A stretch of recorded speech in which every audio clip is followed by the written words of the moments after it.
Good afternoon, everyone, and thanks for watching WTOC. I'm Romney Smith with The News Now. This is where we bring you local, regional, and national stories of interest, just getting you up to date on the latest things we're following right now. We're on various platforms, including our website, WTOC.com, our apps, Amazon Fire, Roku, Twitter, Facebook, so many platforms you can watch us. I want to highlight Facebook, though. If you go there, that's actually where you can shout out, say hi, leave a comment, ask a question, and if you do ask a question, I'll do my best to get you an answer. Right now, we are following some breaking news. Local law enforcement looking for a man they considered armed and dangerous, and they basically describe him as a drug lord with ties to Savannah. So the Chatham Narcotics Unit is looking for 38-year-old Omar Juwan Griffin, also known as Fresh.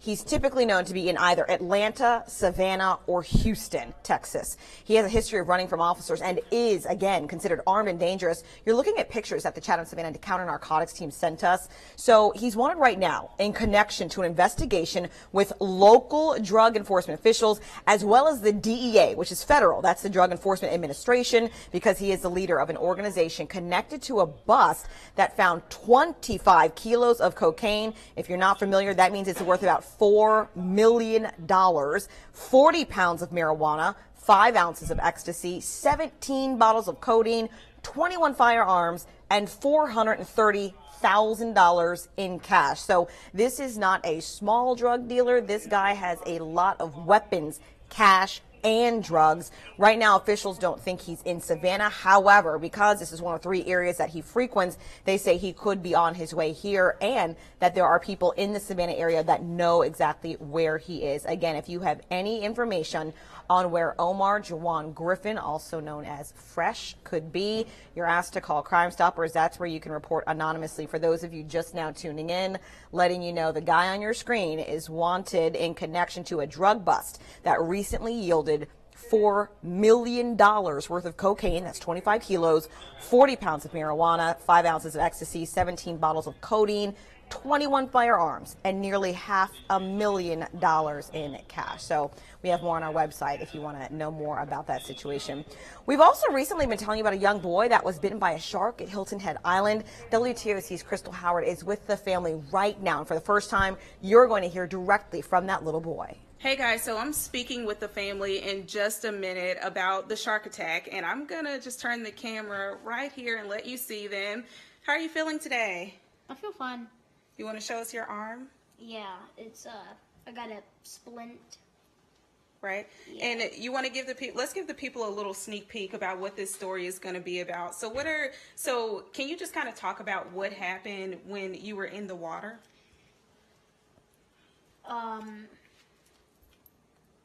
The shark thought I was a bait fish and just bit me, and it didn't clamp on or anything. It just bolted the other direction when he figured out I was not a fish. Right, and you guys will hear the rest of this story from his mom. There's his older brother, his dad.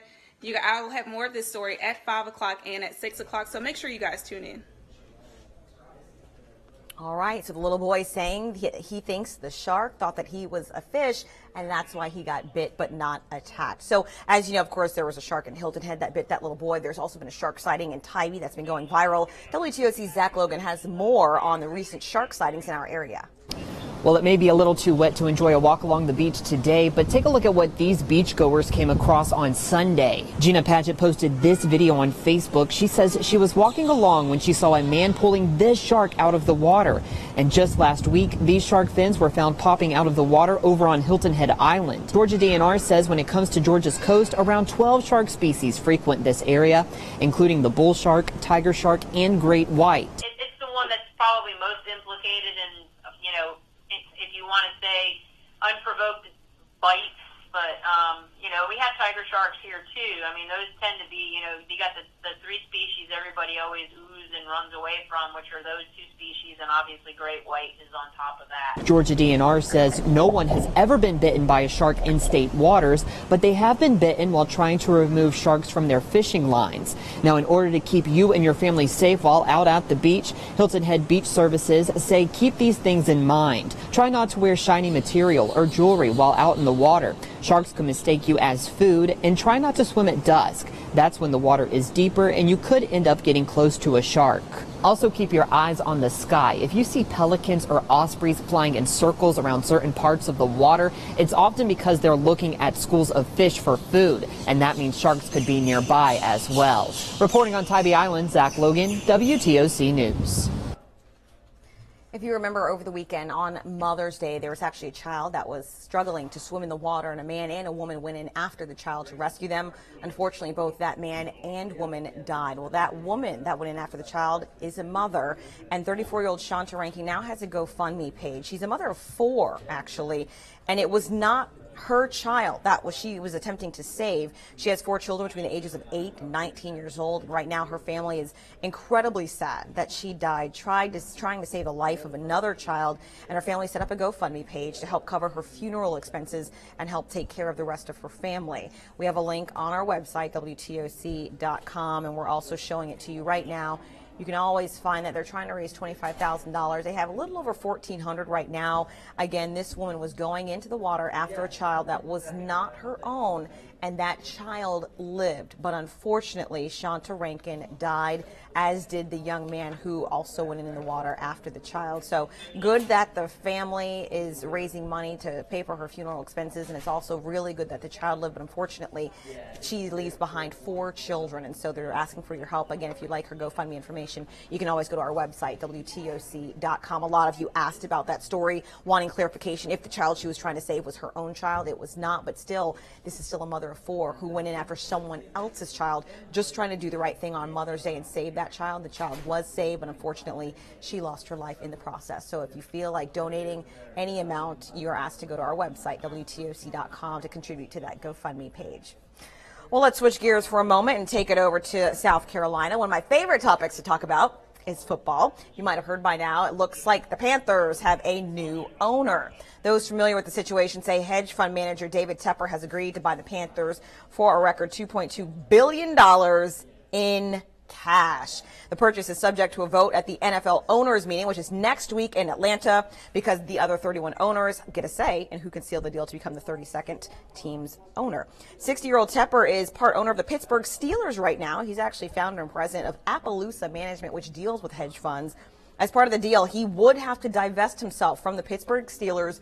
That way he's not connected at all, no conflicts of interest. Now, if you're wondering, like I was, how much money you have to be able to buy an NFL team, Mr. Tepper is reportedly worth $17 billion.